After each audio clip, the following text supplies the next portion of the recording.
दो आत्माओं का मिलन प्रेम कहलाता है, और जब इस प्रेम को सामाजिक मान्यताओं के द्वारा को स्वीकार किया जाता है तो यह शादी बन जाती है। शादी यानी विवाह एक अटूट रिश्ता है। जीते जी लोग इसे निभाते हैं, लेकिन कुछ ऐसे भी जोड़े हैं जो मरने के बाद भी अपने जीवन साथी का साथ नहीं छोड़ते। और ऐसी ही घटना से प्रेरित होकर एक डरावनी कहानी भूत की पत्नी आपके लिए प्रस्तुत है। मुझे आशा है कि यह कहानी आपको जरूर पसंद आएगी। सुनीता बड़ी हो चुकी थी और अब उसके माता पिता को उसकी शादी की चिंता हो रही थी। हालांकि सुनीता बहुत अच्छी लड़की थी, जिसके लिए कई अच्छे लड़कों के रिश्ते आ रहे थे, जिनको लेकर सुनीता के परिवार में विचार विमर्श चलता रहता था। एक दिन सुनीता की मौसी एक अच्छे लड़के का रिश्ता लेकर आती है।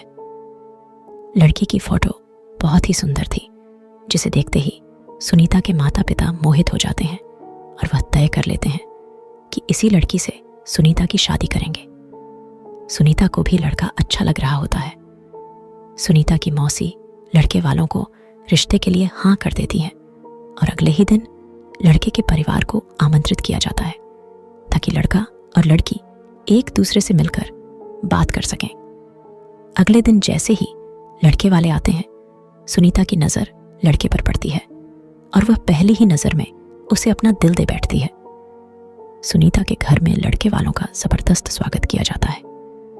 दोनों परिवारों के बीच में रिश्ते की बात तय होते ही दोनों की धूमधाम से शादी कर दी जाती है। शादी के बाद लड़का सुनीता को लेकर शहर चला जाता है। शहर में वह कंपनी के मकान में रहता था। दोनों की शादी शुद्ध जिंदगी खुशनुमा चलने लगती है। सुनीता अपने पति को बहुत प्यार करने लगी थी। ऐसा लग रहा था मानो सुनीता को 7 जन्म की खुशियां एक ही जन्म में मिल गई हो। एक दिन सुनीता और उसका पति फिल्म देखने थिएटर जाते हैं। दोनों पूरा दिन खूब मजा करते हैं, लेकिन जैसे ही वह वापस लौट रहे होते हैं, अचानक एक कार सुनीता के पति को जोरदार टक्कर मार के चली जाती है। वह तुरंत अपने पति को उठाती है और उससे पूछती है कि आपको कहीं चोट तो नहीं लगी। सुनीता का पति मुस्कुराते हुए सुनीता के साथ चलने लगता है। सुनीता अपने पति के साथ घर आ जाती है। रात हो चुकी थी और दोनों बाहर से खाना पीना करके आए थे। सारा दिन दोनों ने खूब मजे किए, लेकिन सुनीता बहुत थक चुकी थी, इसलिए वह आते ही अपने घर में सो जाती है। सुबह उठते ही वह अपने पति के लिए चाय नाश्ता बनाती है और अपने पति को उठाने जाती है, लेकिन वह पहले से ही जाग रहा होता है।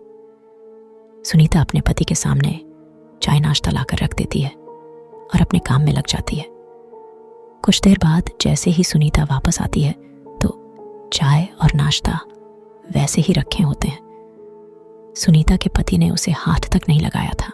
वह अपने पति से बोलती है, यदि आपको चाय नहीं पीनी थी तो आप मना कर देते, बर्बाद क्यों करवा दिया। सुनीता का पति कहता है, कोई बात नहीं, मेरे लिए खाना मत बनाना, आज मेरा मूड नहीं है। सुनीता का पति तैयार होकर अपने ऑफिस के लिए निकल जाता है। सारा दिन सुनीता अपने घर में काम करती और अपने पति का इंतजार करती रहती है। 2 दिन गुजरते ही सुनीता के घर के दरवाजे पर कोई आवाज लगाता है। सुनीता दरवाजा खोलती है। 2 दिन गुजरते ही सुनीता के घर के दरवाजे पर कोई आवाज लगाता है। सुनीता दरवाजा खोलती है। सामने उसी कंपनी का चौकीदार खड़ा होता है जिसमें सुनीता का पति काम करता है।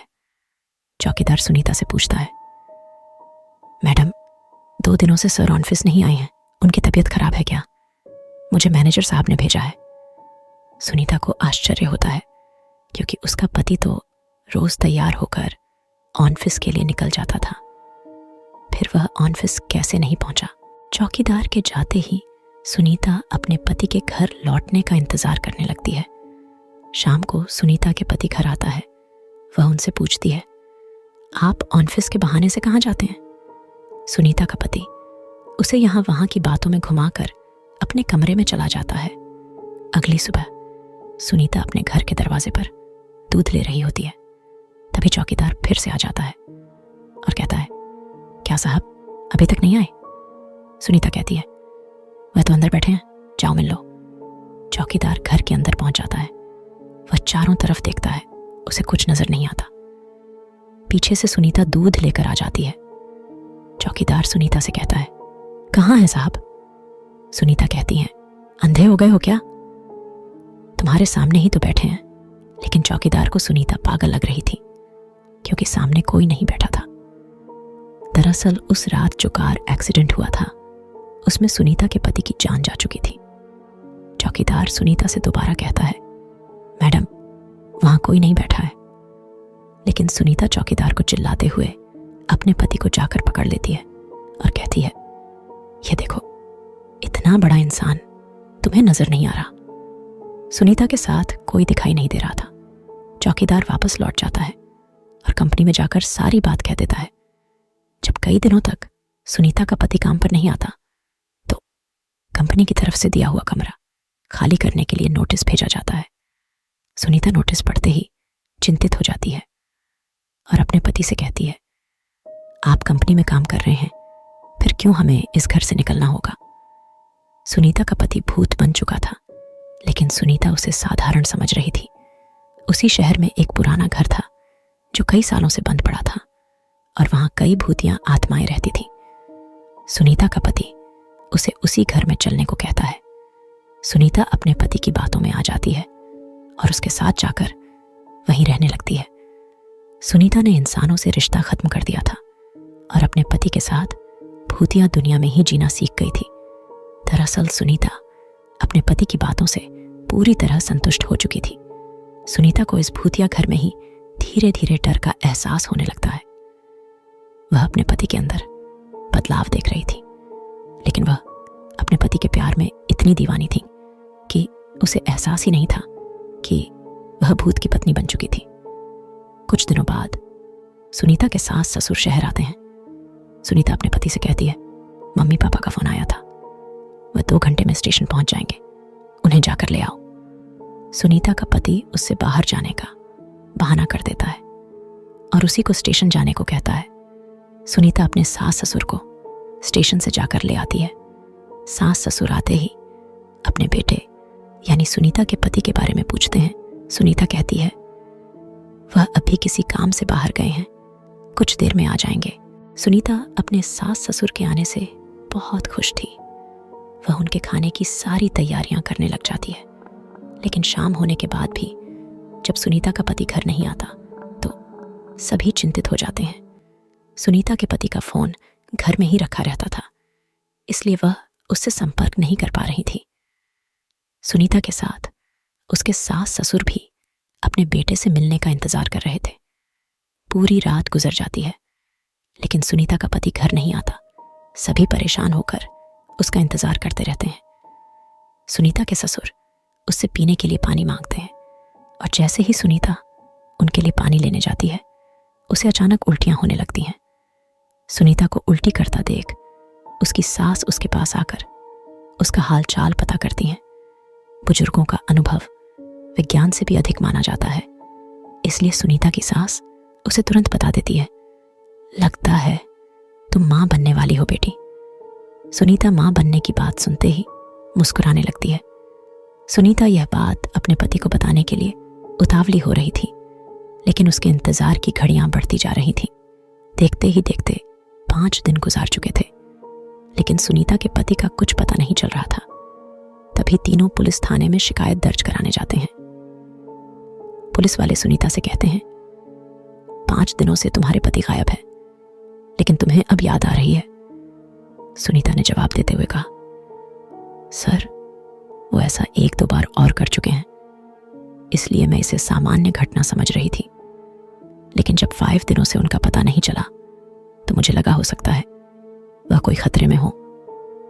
पुलिस FIR रिपोर्ट दर्ज कर लेती है और जांच पड़ताल शुरू कर देती है। पुलिस की तहकीकात शुरू हो चुकी थी और 2 दिनों में ही पुलिस को सुनीता के पति की सच्चाई पता चल जाती है। और पुलिस वालों की बात सुनते ही सुनीता और उसके सास ससुर के पैरों तले जमीन खिसक जाती है। पुलिस के अधिकारी कहते हैं कि आपके पति तो 3 महीने पहले ही कार दुर्घटना में मर चुके हैं और लावारिस समझकर उनका अंतिम संस्कार भी नगर निगम के द्वारा कराया गया था, जिसकी रिपोर्ट सरकारी अस्पताल में मौजूद है। फिर आप कैसे कह रही है कि वह 5 दिनों से लापता है। लेकिन सुनीता यह बात मानने को तैयार ही नहीं थी, क्योंकि वह अपने पति के साथ 3 महीनों से दाम्पत्य जीवन गुजार रही थी और उसी के चलते वह गर्भवती भी हो चुकी थी।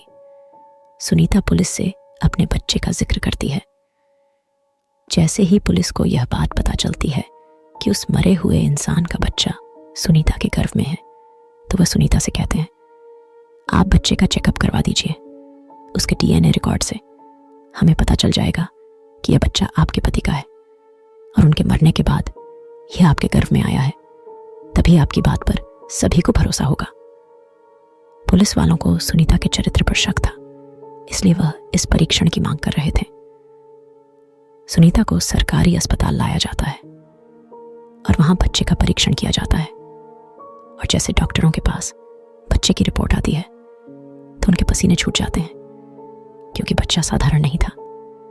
वह 2 महीने का था, लेकिन उसका विकास 8 महीने के बच्चे के बराबर हो चुका था और अगले ही महीने वह जन्म लेने वाला था। डॉक्टरों के लिए अपने आप में यह ऐतिहासिक बात थी कि 4 महीने में कैसे कोई बच्चा जन्म ले सकता है। डॉक्टर सुनीता के हालात के बारे में विचार कर ही रहे होते हैं कि अचानक सुनीता के पेट में दर्द बढ़ने लगता है। डॉक्टर सुनीता के इतने जल्दी बिगड़ते हुए हालातों को समझ नहीं पा रहे थे। सुनीता को आपातकालीन कक्ष लाया जाता है। तभी डॉक्टरों को पता चलता है कि सुनीता की डिलीवरी का समय आ चुका है और कुछ ही देर बाद सुनीता एक भूतिया बच्चे को जन्म दे देती है। सुनीता का बच्चा देखने में बहुत खूबसूरत था, लेकिन उसकी शारीरिक बनावट कुछ अलग थी। उसके दांत जन्म के साथ ही निकले थे और उसकी आंखें लाल थीं। डॉक्टरों ने ऐसा बच्चा पहली बार देखा था। डॉक्टर उसका शारीरिक परीक्षण करते हैं। बच्चे के शरीर के अंदर सभी अंग सामान्य इंसानों की तरह ही थे। इस बच्चे के बारे में प्रमाण मिलते ही पुलिस को यकीन हो जाता है कि सुनीता सही कह रही थी। यह बच्चा उसी के पति का है। पुलिस ने अपने जीवन में यह पहला केस था जहां कोई भूत पिता बना था। सुनीता को अपने पति के मौत की खबर पर यकीन नहीं था, लेकिन सभी के कहने पर उसने यह मान लिया था कि उसका पति अब इस दुनिया में नहीं है। इसलिए वह अपने बच्चे और सास ससुर के साथ अपने गांव वापस लौट जाती है और अपने भूतिया बच्चे के साथ अपने पति की याद में जीवन बिताने लगती है। और इसी के साथ इस कहानी का पहला भाग समाप्त